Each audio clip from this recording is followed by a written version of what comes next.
Qual é o tema de hoje? Aqui está na minha mesa em frente. Vamos falar de esse acessório tão importante e hoje em dia tão sofisticado, o flash. Esse acessório que já vem de tantos anos, mas que mudou tanto ao longo do tempo, se sofisticou tanto, que até pelo grau de sofisticação virou algo meio até misterioso, né? De como fazer, como extrair do flash o máximo e em que momento usar de uma forma, de outra. Em épocas, quando eu comecei, era extremamente simples, muito básico, né? Quase sem recursos para quem tem o tipo de flashes que se usa hoje, com essa com essa grande sofisticação. É impensável fotografar como o que a gente fotografava em outras épocas, né? Eram flashes que não tinham regulagem nenhuma. Aqui na tela a gente pode ver um modelo que eu inclusive já não tenho mais nem para mostrar para vocês. Deixa eu abrir aqui.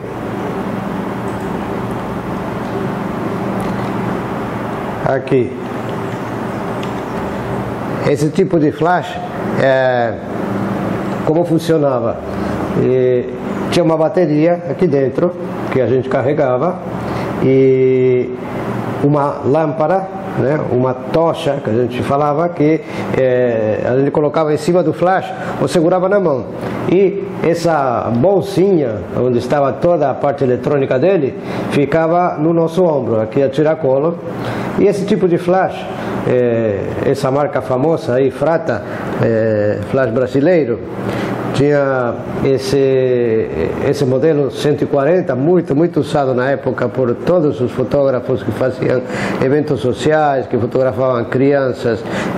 Eu usei muito na década de 80. Eles, no máximo, esse tipo de flash tinha duas potências, potência total e meia carga, carga total e meia carga. E o resto da regulagem ficava por conta da gente. E basicamente era como que funcionava.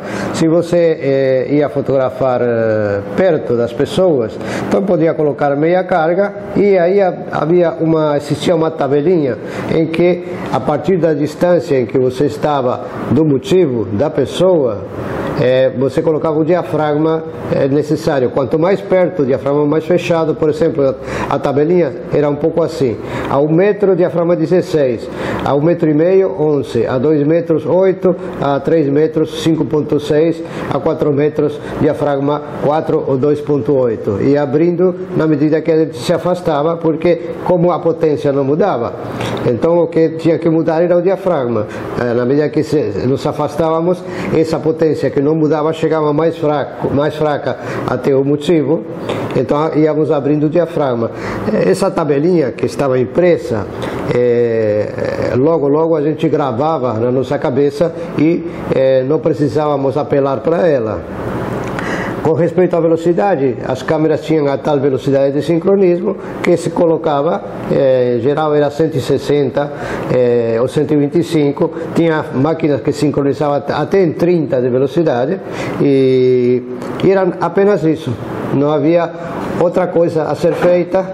E a questão era que, diferentemente do que a gente faz hoje, que faz uma mistura entre a luz do flash e a luz ambiente, para que a luz que ilumina o motivo seja o mais natural ou naturalista possível. Naquela época, eu lembro, talvez quem tenha negativos daquela época pode verificar, se iluminava o primeiro plano e o fundo não importava, ninguém ligava muito se ficava escuro. E era esse o tipo de foto que resultava naquela época. Primeiro plano bem iluminado, sem estourar a pele das pessoas, e o fundo, em geral, se não era um fundo que estava perto das pessoas, ficava escuro e ninguém se incomodava com aquilo. Hoje em dia, o tipo de fotografia, o estilo de fotografia que se apresenta é muito diferente. Há essa combinação entre luz do flash, quando necessário, e luz ambiente para que o naturalismo da imagem seja preservado. Tem outros modelos de flash, como esse aqui. Desse aqui eu tenho um aqui para mostrar para vocês. Olha só, esse pequenininho aqui, 2 pilhas apenas, bastante fraquinho ele, mas resolvia e funcionava do mesmo jeito. Ele não tinha mais do que uma potência, e aqui se vê essa escala que eu estava falando. Podemos mostrar um pouquinho mais em detalhe agora. A escala que se apresentava nos flashes que tinham apenas uma potência, era essa aqui. Você colocava na parte de cima aí qual era o ISO do filme que estava usando, e na parte de baixo indicava que para determinada distância era determinado diafragma. Na medida que você se afastava, o diafragma ia sendo aberto, e era isso apenas que podíamos fazer com esses flashes. Não havia outra coisa. A potência dele era uma só, é um disparo sempre igual. E por que eu estou falando isso tudo?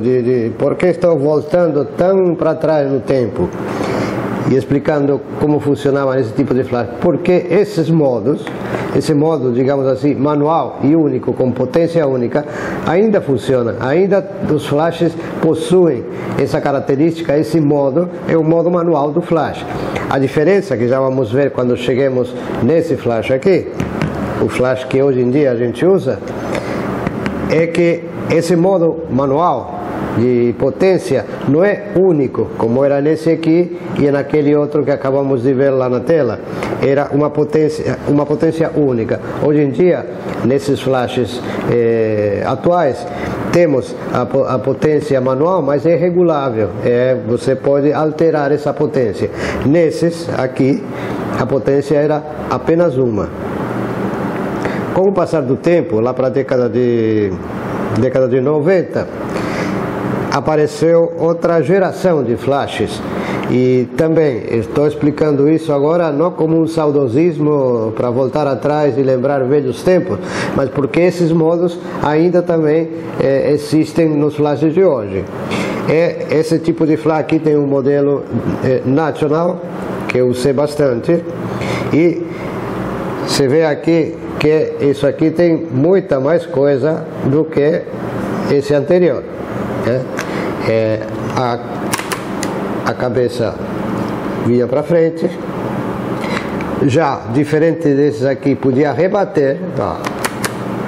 Não tem a plaquetinha aqui, né, mas a gente ajeitava aqui, né, com um rebatedorzinho feito de cartolina ou qualquer outro material, né, com um elástico.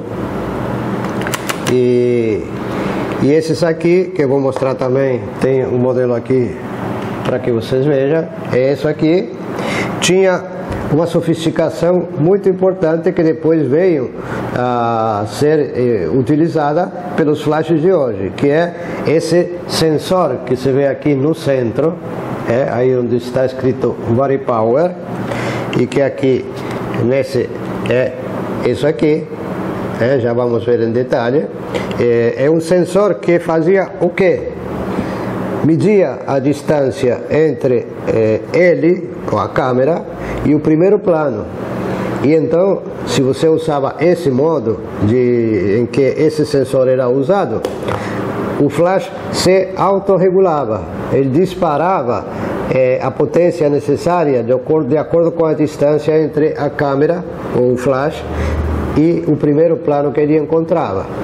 um avanço extraordinário para a época. Já não havia mais a necessidade de ter aquela escala na cabeça e ficar calculando, eu estou a que distância? A 1,5 metro, a 2 metros, a 3 metros, e aí conforme esse cálculo que você tinha que ter, essa percepção de distância, né, entre você e o motivo, e a partir daí colocar o diafragma necessário, agora você se despreocupava de toda essa questão de ficar fazendo um cálculo aproximado de distância e colocar o diafragma que fosse necessário. Agora era o flash que fazia isso a partir desse sensor.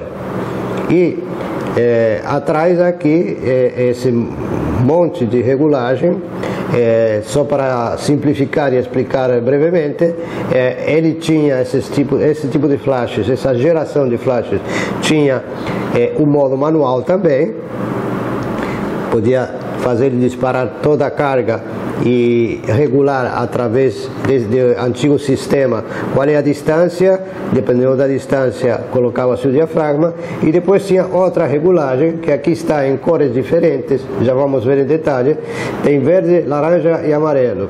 Se informava para o flash qual era o ISO do filme que estávamos usando, e essas três opções aqui era para pensando em qual era o ambiente, o tamanho do ambiente que a gente estava fotografando.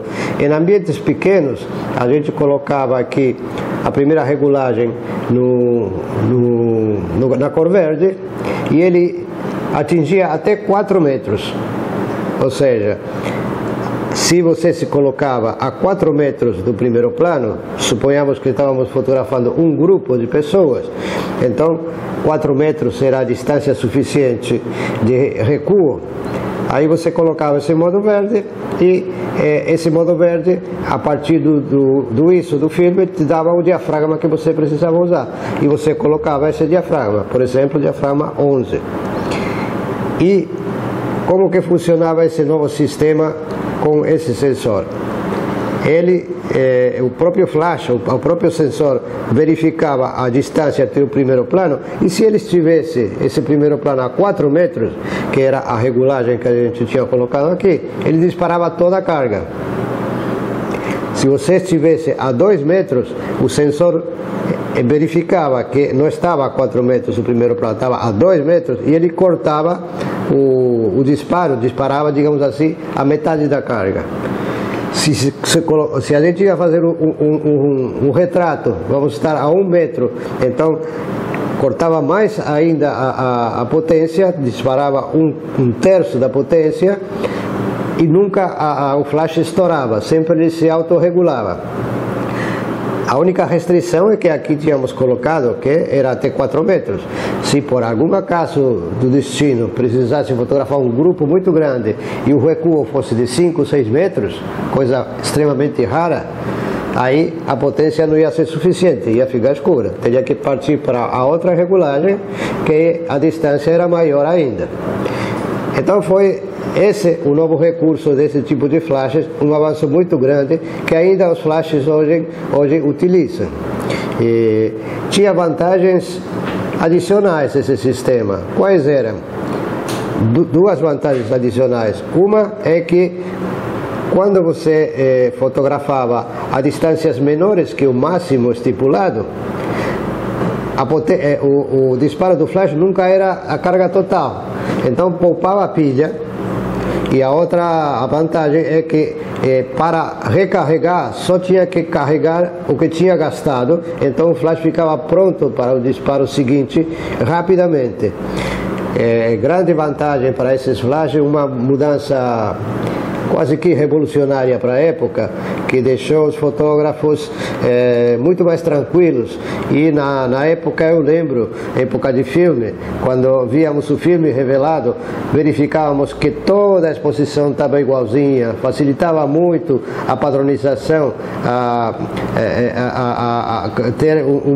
ter imagens todas com o mesmo tipo de luz, né, sem estourar, sobretudo na pele das pessoas. E isso facilitava muito para o operador do laboratório também.